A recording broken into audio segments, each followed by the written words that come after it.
alone does not guarantee that a newly planted tree will survive its first growing season. As was mentioned in the previous lesson, transplanting can be tremendously stressful to a tree. In an attempt to compensate for root loss and other deficiencies, several establishment practices are commonly used by both the arboriculture and landscaping industries. By employing some or all of these early care techniques after planting, the likelihood that a tree will survive and become fully established is much greater.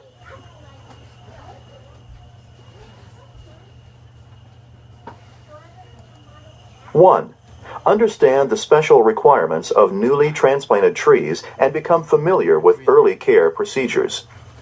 2. Understand the nutrient requirements of newly planted trees and learn which types of fertilizers are acceptable and which could be potentially detrimental to an establishing tree. 3. Understand the benefits associated with proper mulching techniques. 4. Learn the techniques used for, as well as the advantages and disadvantages of, staking or guying newly planted trees. 5. Learn how to prune a newly planted tree and how to train a young tree to develop a strong branch structure. 6. Become familiar with which information should be included when writing or accepting written planting specifications. Transplanting is a major operation from which most trees recover slowly. Except for container-grown trees, a large portion of the root system is lost in digging, and a tree must reestablish sufficient roots to sustain itself. The tree's ability to absorb and transport water and minerals is greatly reduced. Varying degrees of water stress result, and the tree experiences post-planting stress referred to as transplant shock. The rate of recovery and reestablishment after planting or transplanting varies with the species, planting season, soil, site conditions, moisture availability, and climate. The climate, as well as tree size and vigor, can play a major role as well. The general rule of thumb for reestablishment in temperate climates is 1 year for each inch, or 2.54 centimeters, of tree caliper, or diameter. Therefore, it is sometimes possible for smaller diameter transplants to recover more quickly and outgrow larger transplants. Proper watering is the key to survival of newly planted trees. In general, trees should receive 1 inch, 2.54 centimeters, of water, rainfall and irrigation combined, per week during the growing season. This recommendation may vary with species, plant size, climate, and soil type. To better assess irrigation needs, a tensiometer may be placed in the root ball to monitor soil moisture. A slow, gentle soaking of the root ball is preferable. It is very important to monitor the soil moisture level of the root ball itself. Often, the soil or growing substrate from the nursery will dry out more quickly than the surrounding soil. Also, the ball may actually repel water, especially if it is wrapped in burlap. If the soil around the root ball dries out too much, root growth will be halted and the establishment period will be lengthened. If it stays dry for too long, the tree will not survive. Adequate water is critical for tree survival and new root growth. On the other hand, excess water accumulation in the planting hole, which displaces soil oxygen, is one of the leading causes of transplant death. Watering must be appropriate for tree species, soil type, and drainage. Because the root system of a newly planted tree is limited, fertilization is neither recommended nor necessary at the time of planting. Excessive fertilizer salts in the root zone can be damaging and can lead to increased water stress. If fertilizer is used in the first growing season, application of a slow-release nitrogen fertilizer is suggested. Nitrogen stimulates root growth and may be beneficial when applied in conjunction with proper watering practices.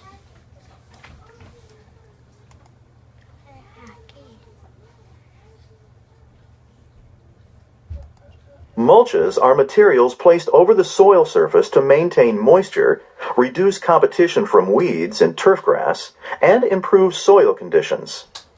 Mulching is one of the most beneficial things that can be done for the health of a tree. Mulch can reduce water loss from the soil, minimize weed competition, and improve soil structure. Mulch can also give landscapes a handsome, well-groomed appearance. However, if mulch is too deep or if the wrong material is used, it can actually cause significant harm to trees, so proper application is important.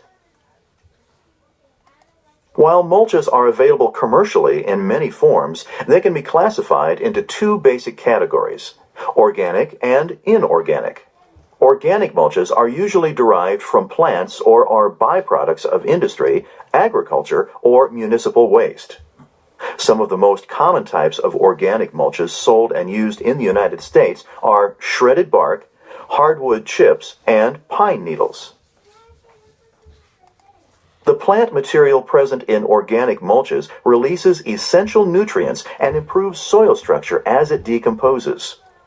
While this decomposition is beneficial for soil structure and for the plant, it also creates the need for continual replenishment.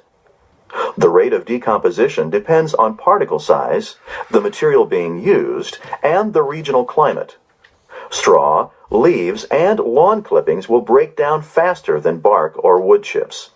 In warmer climates, the rate of decomposition will be much faster than it is in colder climates. Inorganic mulches include various types of stone, lava rock, pulverized rubber, and other materials. These mulches do not decompose and do not need to be replenished as often as organic mulches. This characteristic makes inorganic mulches a popular choice for many contractors because minimal maintenance is required after installation is complete. However, inorganic mulches do not improve soil structure, add organic materials, or provide nutrients. For these reasons, most horticulturists and arborists prefer organic mulches. The area around the tree should be covered with about 2 to 4 inches, 5 to 10 centimeters, of organic mulch. It is important to note that mulch should not be placed directly against the stem of the tree. Direct contact may lead to bacterial or fungal infections such as crown rot or bark rot, adventitious roots, rodent feeding, and insects. The broader the mulched area is, the more effective it will be at reducing competition from other plants and retaining moisture where it is needed. The actual size of the area to be mulched depends on the size of the tree. For a 1 to 2 inch, 2.5 to 5 centimeter caliper tree, a mulch circle of at least 6 feet or 1.8 meters in diameter is recommended. A broad mulch circle is desirable. A deep one is not. Excessive amounts of mulch often accumulate over time, largely due to repeated applications of fresh material to restore the color or appearance of an established bed or mulch circle. Although it may be necessary to replace decomposed material, care should be taken to ensure there is not a buildup of organic mulch. Volcanoes of mulch around trees can restrict oxygen and water availability to the roots and lead to root rot. Overmulching may also limit nitrogen availability and affect soil pH. Mulch piled high against the trunks of young trees may provide shelter and concealment for rodents that may feed on the lower stems. A thick layer of fine mulch can support weed growth, creating conditions similar to planting too deeply. Additionally, black plastic should not be placed under the mulch because it restricts water movement and oxygen availability to the roots. Staking or guying of newly planted trees is not always necessary. In fact, staking may even have detrimental effects on tree development. When compared to trees that have not been staked or guyed, young trees that are incorrectly guyed or staked produce less trunk taper, develop smaller root systems, and are more subject to breaking or tipping after stakes are removed. Moreover, stabilized trees may become injured or girdled by the staking or guying materials. Some trees, however, cannot stand upright without support. Bare root trees, Trees grown in small containers with a loose potting substrate and large conifers may require support while they establish, especially in windy sites. In some instances, stabilization may be recommended to reduce movement of the root ball and subsequent damage to the fine absorbing roots. In urban sites, stakes are sometimes used to protect young trees from mechanical equipment damage and to reduce vandalism and theft. Normally, 1 or 2 stakes are used to stabilize a tree. If a single stake is used, it should be placed on the upwind side of the tree. If possible, avoid driving the stake through the root ball because it can damage the roots. The material used to attach the tree to the stake should be broad, smooth, and somewhat elastic. One recommended attachment method is to secure the tree with a figure 8 loop between the tree and the stake to allow for flexibility. Stabilize the tree as low along the trunk as practical while still providing the necessary support. If the tree is secured too rigidly to the stake, it will develop a less sturdy root system and may become girdled or break above the point of attachment. If 2 stakes are used, a single strip of flexible attachment material secured at the top of each stake will be sufficient for support.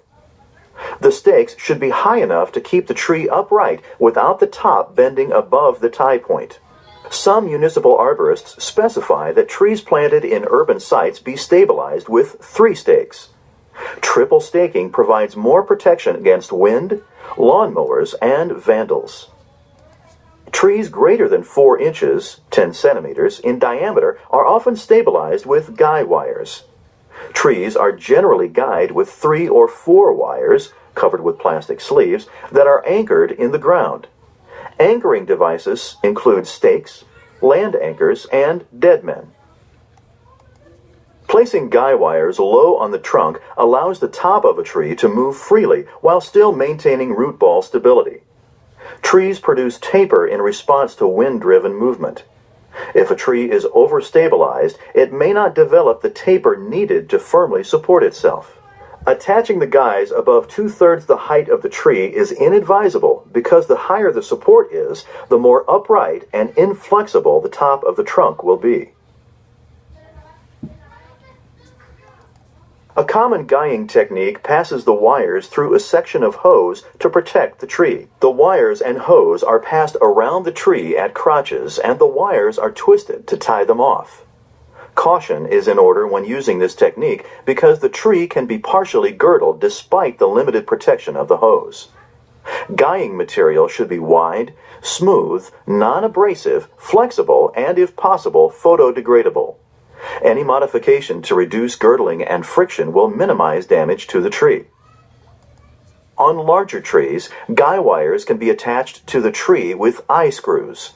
This method does wound the tree, but causes minimal damage to a vigorous tree and eliminates the chance of girdling by guy wires. The size of the eye screw or eye bolt used should be proportionate to the size of the tree. If the eye screws cannot be removed readily when the guy wires are removed, they should be left in place. However, metal embedded in the tree could pose a hazard to a future chainsaw or chipper operator. Stabilization systems should be checked several times during the first year to be sure that they have the right tension and that they are not injuring the tree. Support stakes or guy wires should generally be removed after 1 growing season. If support systems are left in place for more than 2 years, the tree's ability to stand alone may be reduced and the chances of girdling injury increased. Many early references recommend wrapping the trunks of newly planted trees to protect against temperature extremes, sun scald, boring insects, and drying. More recent research indicates that temperature differentials at the bark are greater with tree wrap than without. Furthermore, tree wrap tends to hold moisture on the bark and can lead to fungal problems. Also, insects often burrow between the bark and the wrap. These insects can be more problematic with the wrap than without it. If a wrap is used, it should be light in color and allow for air and water to pass freely through it. Though paper wrapping is often used,